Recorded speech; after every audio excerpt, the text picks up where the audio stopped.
أعوذ بالله من الشيطان الرجيم. بسم الله الرحمن الرحيم.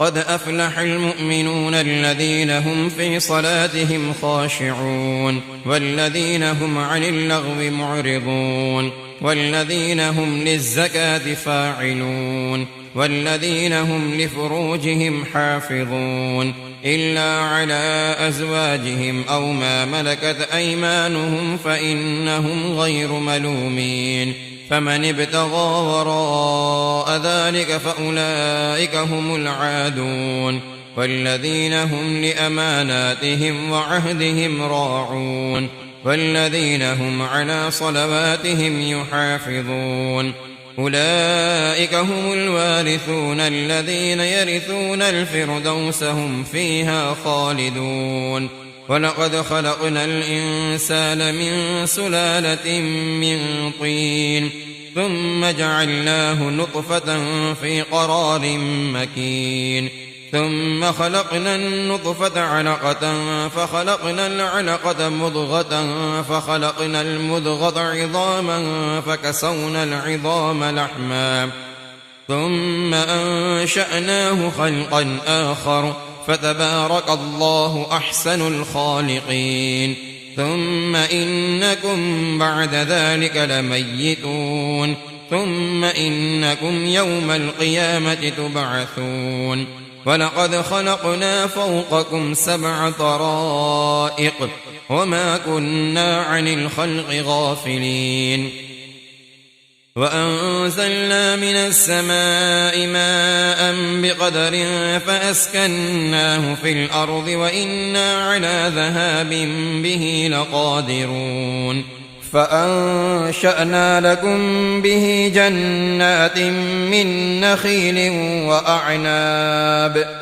لكم فيها فواكه كثيرة ومنها تأكلون. وشجرة تخرج من طور سيناء تنبت بالدهن وصبغ للآكلين. وإن لكم في الأنعام لعبرة نسقيكم مما في بطونها ولكم فيها منافع كثيرة ومنها تأكلون وعليها وعلى الفلك تحملون. ولقد أرسلنا نوحا إلى قومه فقال يا قوم اعبدوا الله ما لكم من إله غيره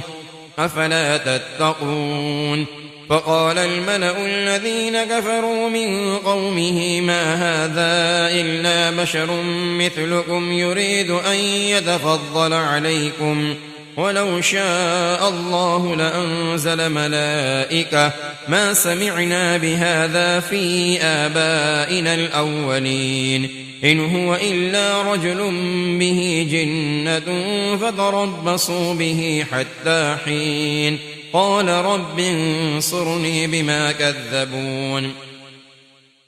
فأوحينا إليه أن اصنع الفلك بأعيننا ووحينا فإذا جاء أمرنا وفارت النور فاسلك فيها من كل زوجين 2 وأهلك إلا من سبق عليه القول منهم ولا تخاطبني في الذين ظلموا إنهم مغرقون. فإذا استويت أنت ومن معك على الفلك فقل الحمد لله الذي نجانا من القوم الظالمين وقل رب أنزلني منزلا مباركا وأنت خير المنزلين. إن في ذلك لآيات وإن كنا لمبتلين. ثم أنشأنا من بعدهم قرنا آخرين فأرسلنا فيهم رسولا منهم أن اعبدوا الله ما لكم من إله غيره أفلا تتقون. وقال الملأ من قومه الذين كفروا وكذبوا بلقاء الآخرة وأترفناهم في الحياة الدنيا ما هذا إلا بشر مثلكم يأكل مما تأكلون منه ويشرب مما تشربون ولئن أطعتم بشرا مثلكم إنكم إذا لخاسرون أيعدكم أنكم إذا متم وكنتم ترابا وعظاما أنكم مخرجون هيهات هيهات لما توعدون إن هي إلا حياتنا الدنيا نموت ونحيا وما نحن بمبعوثين إن هو إلا رجل افترى على الله كذبا وما نحن له بمؤمنين قال رب انصرني بما كذبون قال عما قليل ليصبحن نادمين فأخذتهم الصيحة بالحق فجعلناهم غثاء فبعدا للقوم الظالمين ثم أنشأنا من بعدهم قرونا آخرين ما تسبق من أمة أجلها وما يستأخرون ثم أرسلنا رسلنا تترى كلما جاء أمة رسولها كذبوه فأتبعنا بعضهم بعضا وجعلناهم أحاديث فبعدا لقوم لا يؤمنون ثم أرسلنا موسى وأخاه هارون بآياتنا وسلطان مبين إلى فرعون وملئه فاستكبروا وكانوا قوما عالين فقالوا أنؤمن لبشرين مثلنا وقومهما لنا عابدون فكذبوهما فكانوا من المهلكين ولقد آتينا موسى الكتاب لعلهم يهتدون وجعلنا ابن مريم وأمه آية وآويناهما إلى ربوة ذات قرار ومعين يا أيها الرسل كلوا من الطيبات واعملوا صالحا إني بما تعملون عليم وإن هذه أمتكم أمة واحدة وأنا ربكم فاتقون فتقطعوا أمرهم بينهم زبرا كل حزب بما لديهم فرحون فذرهم في غمرتهم حتى حين أيحسبون أن ما نمدهم به من مال وبنين نسارع لهم في الخيرات بل لا يشعرون إن الذين هم من خشية ربهم مشفقون والذين هم بآيات ربهم يؤمنون والذين هم بربهم لا يشركون والذين يؤتون ما آتوا وقلوبهم وجلة أنهم إلى ربهم راجعون أولئك يسارعون في الخيرات وهم لها سابقون ولا نكلف نفسا إلا وسعها ولدينا كتاب ينطق بالحق وهم لا يظلمون بل قلوبهم في غمرة من هذا ولهم أعمال من دون ذلك هم لها عاملون حتى إذا أخذنا مترفيهم بالعذاب إذا هم يجعرون لا تجأروا اليوم إنكم منا لا تنصرون قد كانت آياتي تتلى عليكم فكنتم على أعقابكم تنكصون مستكبرين به سامرا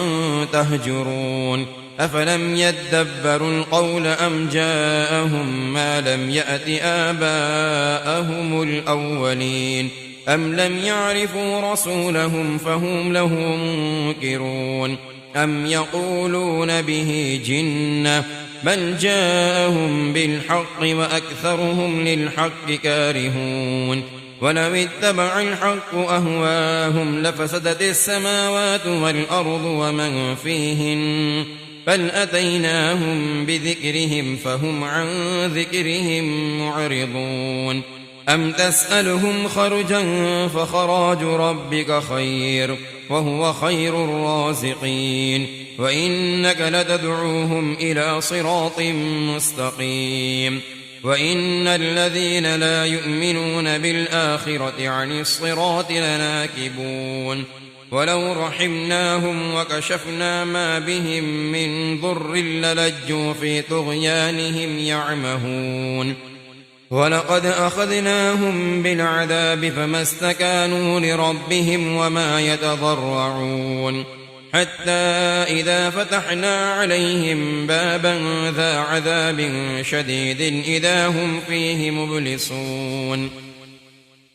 وهو الذي أنشأ لكم السمع والأبصار والأفئدة قليلا ما تشكرون وهو الذي ذرأكم في الأرض وإليه تحشرون وهو الذي يحيي ويميت وله اختلاف الليل والنهار أفلا تعقلون بل قالوا مثل ما قال الأولون قالوا أئذا متنا وكنا ترابا وعظاما أئنا لمبعوثون لقد أوعدنا نحن وآباؤنا هذا من قبل إن هذا إلا أساطير الأولين قل لمن الأرض ومن فيها إن كنتم تعلمون سيقولون لله قل أفلا تذكرون قل من رب السماوات السبع ورب العرش العظيم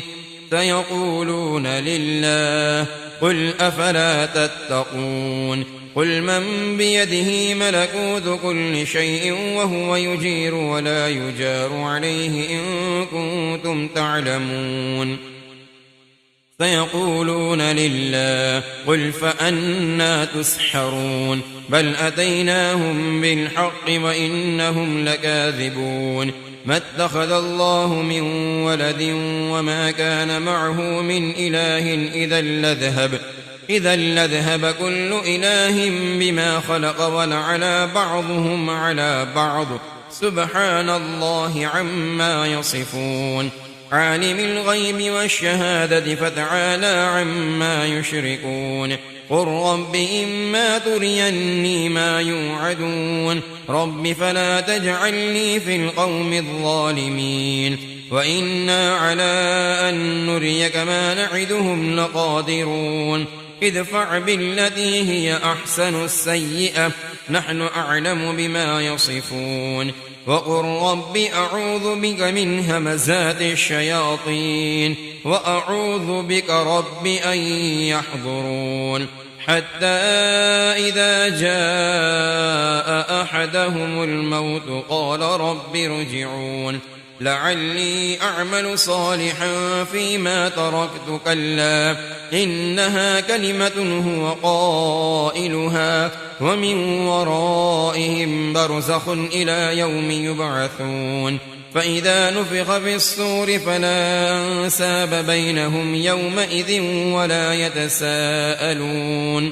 فمن ثقلت موازينه فأولئك هم المفلحون ومن خفت موازينه فأولئك الذين خسروا أنفسهم في جهنم خالدون تلفح وجوههم النار وهم فيها كالحون ألم تكن آياتي تتلى عليكم فكنتم بها تكذبون قالوا ربنا غلبت علينا شقوتنا وكنا قوما ضالين ربنا أخرجنا منها فإن عدنا فإنا ظالمون قال اخسئوا فيها ولا تكلمون إنه كان فريق من عبادي يقولون ربنا آمنا فاغفر لنا وارحمنا وأنت خير الراحمين فاتخذتموهم سخريا حتى أنسوكم ذكري وكنتم منهم تضحكون إني جزيتهم اليوم بما صبروا أنهم هم الفائزون قال كم لبثتم في الأرض عدد سنين قالوا لبثنا يوما أو بعض يوم فاسأل العادين قال إن لبثتم إلا قليلا لو أنكم كنتم تعلمون أفحسبتم أنما خلقناكم عبثا وأنكم إلينا لا ترجعون فتعالى الله الملك الحق لا إله إلا هو رب العرش الكريم ومن يدع مع الله إلها آخر لا برهان له به فإنما حسابه عند ربه إنه لا يفلح الكافرون وقل رب اغفر وارحم وأنت خير الراحمين بسم الله الرحمن الرحيم سورة أنزلناها وفرغناها وأنزلنا فيها آيات بينات لعلكم تذكرون الزانية والزاني فاجلدوا كل واحد منهما 100 جلدة ولا تأخذكم بهما رأفة في دين الله إن كنتم تؤمنون بالله واليوم الآخر وليشهد عذابهما طائفة من المؤمنين الزاني لا ينكح إلا زانية أو مشركة والزانية لا ينكحها إلا زان أو مشرك وحرم ذلك على المؤمنين والذين يرمون المحصنات ثم لم يأتوا ب4 شهداء فاجلدوهم 80 جلدة ولا تقبلوا لهم شهادة أبدا وأولئك هم الفاسقون إلا الذين تابوا من بعد ذلك وأصلحوا فإن الله غفور رحيم والذين يرمون أزواجهم ولم يكن لهم شهداء إلا أنفسهم فشهادة أحدهم 4 شهادات بالله إنه لمن الصادقين والخامسة أن لعنة الله عليه إن كان من الكاذبين ويدرأ عنها العذاب أن تشهد 4 شهادات بالله إنه لمن الكاذبين والخامسة أن غضب الله عليها إن كان من الصادقين ولولا فضل الله عليكم ورحمته وأن الله تواب حكيم إن الذين جاءوا بالإفك عصبة منكم لا تحسبوه شرا لكم بل هو خير لكم لكل امرئ منهم ما اكتسب من الإثم والذي تولى كبره منهم له عذاب عظيم لولا إذ سمعتموه ظن المؤمنون والمؤمنات بأنفسهم خيرا وقالوا هذا إفك مبين لولا جاءوا عليه ب4 شهداء فإذ لم يأتوا بالشهداء فأولئك عند الله هم الكاذبون ولولا فضل الله عليكم ورحمته في الدنيا والآخرة لمسكم فيما أفضتم فيه عذاب عظيم إذ تلقونه بألسنتكم وتقولون بأفواهكم ما ليس لكم به علم وتحسبونه هينا وهو عند الله عظيم ولولا إذ سمعتموه قلتم ما يكون لنا أن نتكلم بهذا سبحانك هذا بهتان عظيم يعظكم الله أن تعودوا لمثله أبدا إن كنتم مؤمنين ويبين الله لكم الآيات والله عليم حكيم إن الذين يحبون أن تشيع الفاحشة في الذين آمنوا لهم عذاب أليم في الدنيا والآخرة والله يعلم وأنتم لا تعلمون ولولا فضل الله عليكم ورحمته وأن الله رءوف رحيم يا أيها الذين آمنوا لا تتبعوا خطوات الشيطان ومن يتبع خطوات الشيطان فإنه يأمر بالفحشاء والمنكر ولولا فضل الله عليكم ورحمته ما زكى منكم من أحد ولكن الله يزكي من يشاء والله سميع عليم ولا يأتل أولو الفضل منكم والسعة أن يؤتوا أولي القربى والمساكين والمهاجرين في سبيل الله وليعفوا وليصفحوا ألا تحبون أن يغفر الله لكم والله غفور رحيم إن الذين يرمون المحصنات الغافلات المؤمنات لعنوا في الدنيا والآخرة ولهم عذاب عظيم يوم تشهد عليهم ألسنتهم وأيديهم وأرجلهم بما كانوا يعملون يومئذ يوفيهم الله دينهم الحق ويعلمون أن الله هو الحق المبين الخبيثات للخبيثين والخبيثون للخبيثات والطيبات للطيبين والطيبون للطيبات أولئك مبرؤون مما يقولون لهم مغفرة ورزق كريم يا أيها الذين آمنوا لا تدخلوا بيوتا غير بيوتكم حتى تستأنسوا وتسلموا على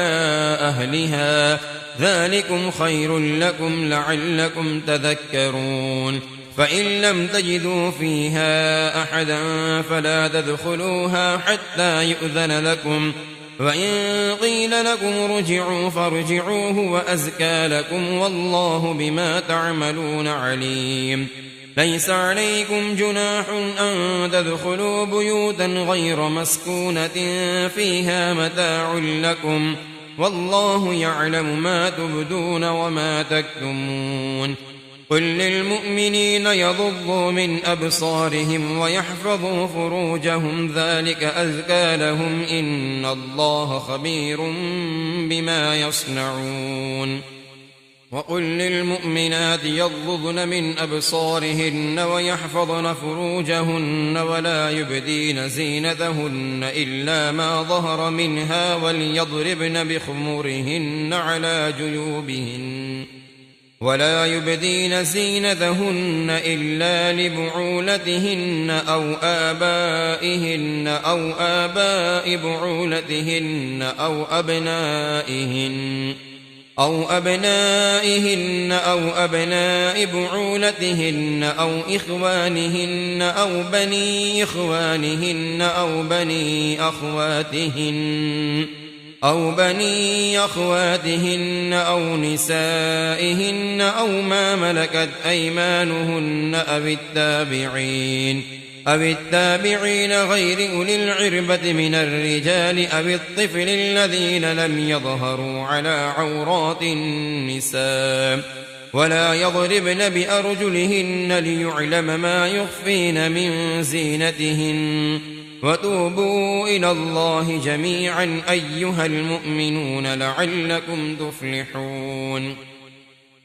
وأنكحوا الأيام منكم والصالحين من عبادكم وإمائكم إن يكونوا فقراء يغنهم الله من فضله والله واسع عليم وليستعفف الذين لا يجدون نكاحا حتى يغنيهم الله من فضله والذين يبتغون الكتاب مما ملكت أيمانكم فكاتبوهم إن علمتم فيهم خيرا وآتوهم مما لله الذي آتاكم ولا تكرهوا فتياتكم على البغاء إن أردنا تحسنا لتبتغوا عرض الحياة الدنيا ومن يكرههن فإن الله من بعد إكراههن غفور رحيم ولقد أنزلنا إليكم آيات مبينات ومثلا من الذين خلوا من قبلكم وموعظة للمتقين. الله نور السماوات والأرض، مثل نوره كمشكاة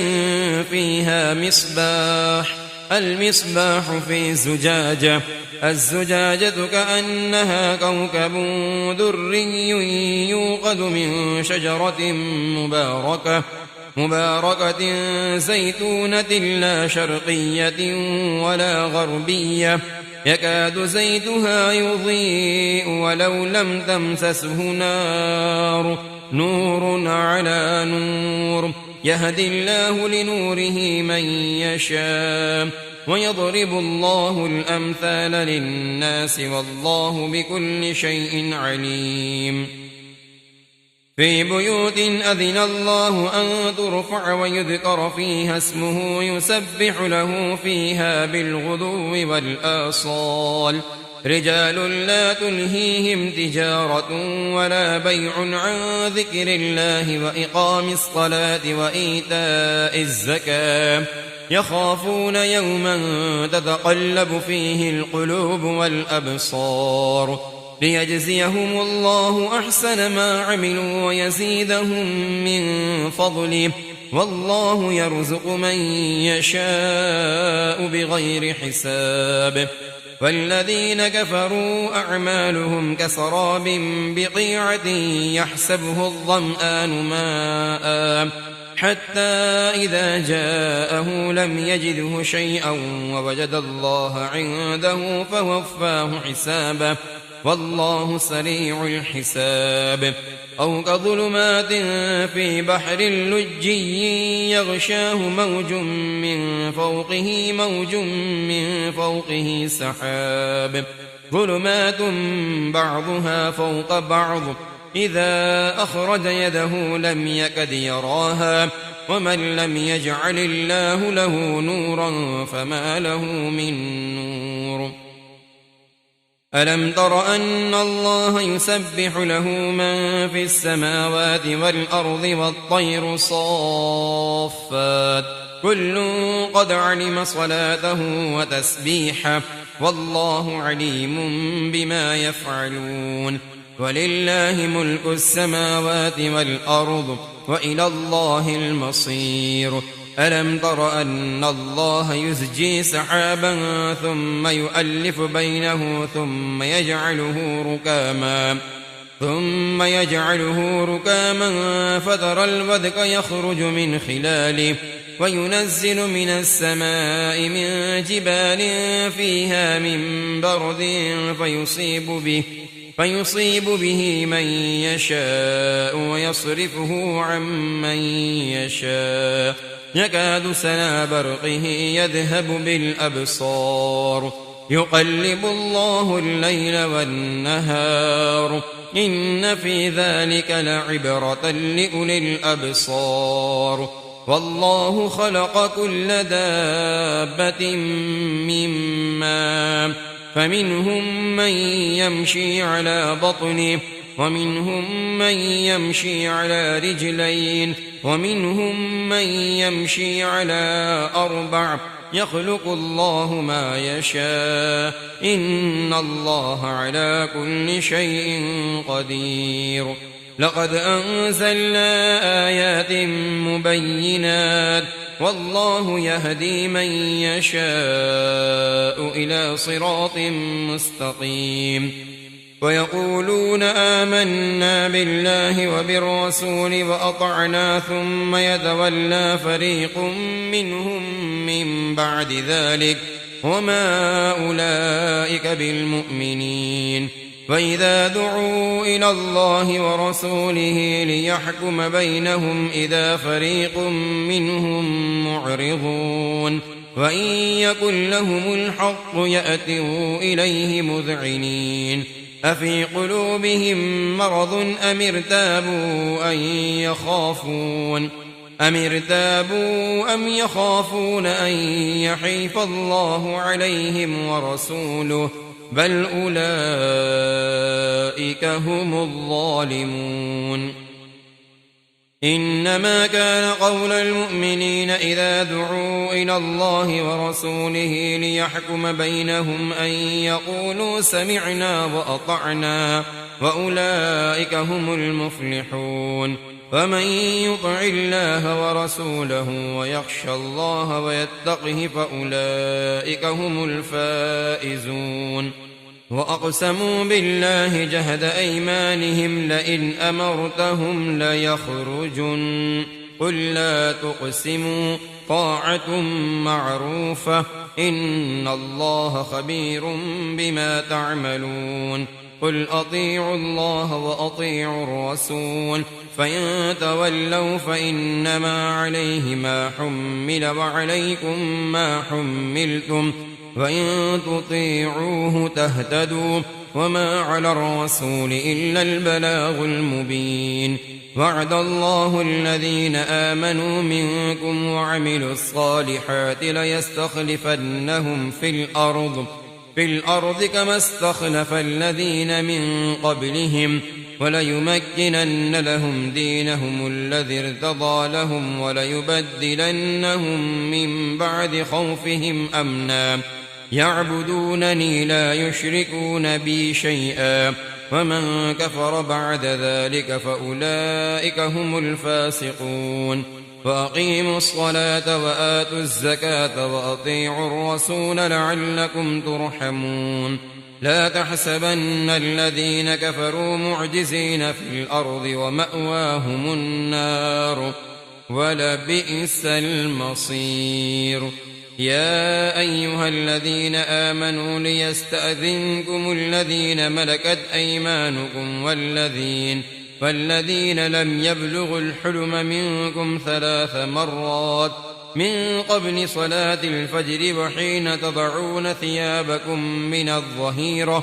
من الظهيرة ومن بعد صلاة العشاء 3 عورات لكم ليس عليكم ولا عليهم جناح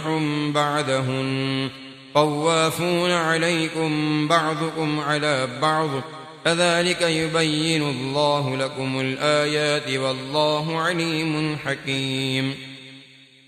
وإذا بلغ الأطفال منكم الحلم فليستأذنوا كما استأذن الذين من قبلهم كذلك يبين الله لكم آياته والله عليم حكيم. والقواعد من النساء اللاتي لا يرجون نكاحا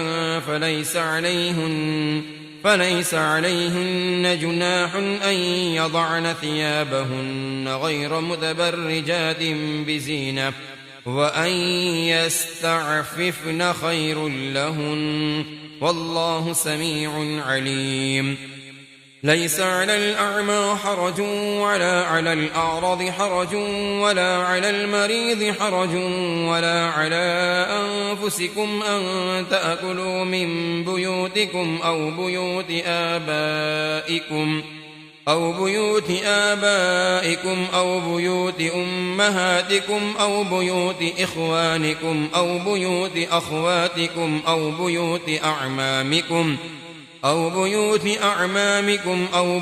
عماتكم أو بيوت أخوالكم أو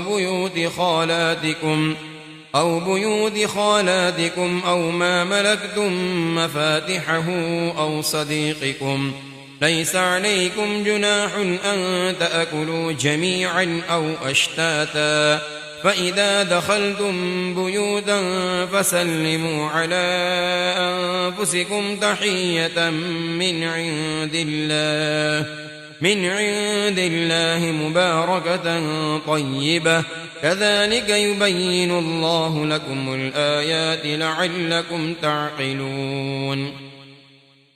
إنما المؤمنون الذين آمنوا بالله ورسوله وإذا كانوا معه على أمر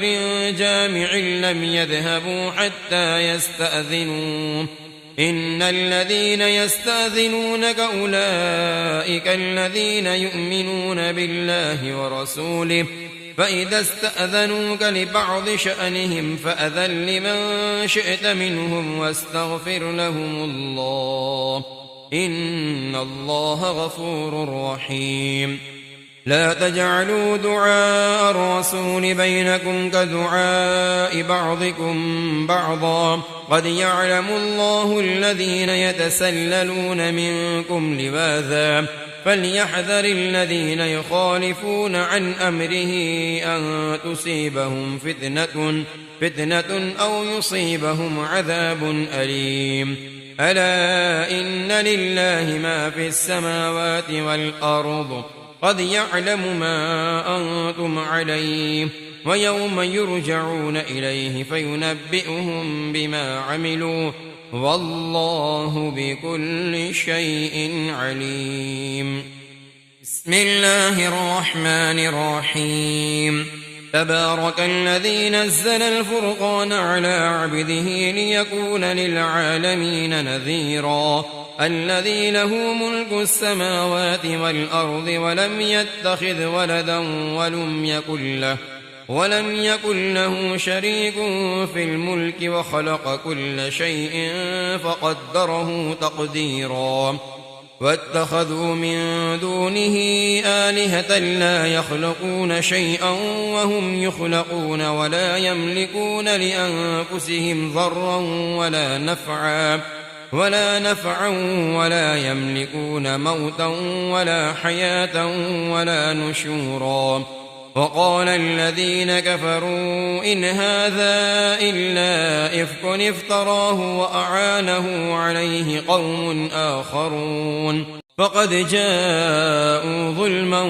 وزورا. وقالوا أساطير الأولين اكتتبها فهي تملى عليه بكرة وأصيلا قل أنزله الذي يعلم السر في السماوات والأرض إنه كان غفورا رحيما. وقالوا ما لهذا الرسول يأكل الطعام ويمشي في الأسواق لولا أنزل إليه ملك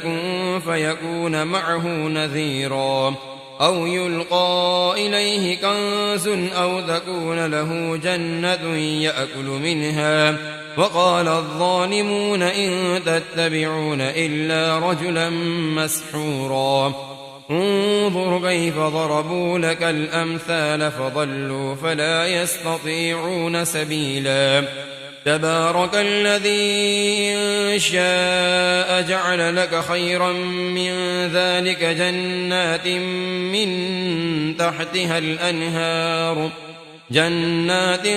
تجري من تحتها الأنهار ويجعل لك قصورا بل كذبوا بالساعة وأعتدنا لمن كذب بالساعة سعيرا. إذا رأتهم من مكان بعيد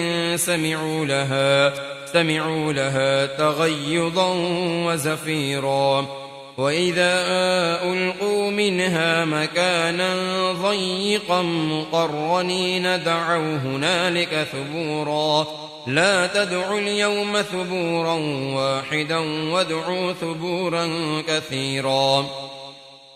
قل أذلك خير أم جنة الخلد التي وعد المتقون كانت لهم جزاء ومصيرا لهم فيها ما يشاءون خالدين كان على ربك وعدا مسئولا. ويوم يحشرهم وما يعبدون من دون الله فيقول أأنتم أضللتم عبادي هؤلاء أم هم ضلوا السبيل قالوا سبحانك ما كان ينبغي لنا أن نتخذ من دونك من أولياء ولكن متعتهم وآباءهم حتى نسوا الذكر وكانوا قوما بورا. فقد كذبوكم بما تقولون فما تستطيعون صرفا ولا نصرا ومن يظلم منكم نذقه عذابا كبيرا. وما أرسلنا قبلك من المرسلين إلا إنهم ليأكلون الطعام ويمشون في الأسواق وجعلنا بعضكم لبعض فتنة أتصبرون وكان ربك بصيرا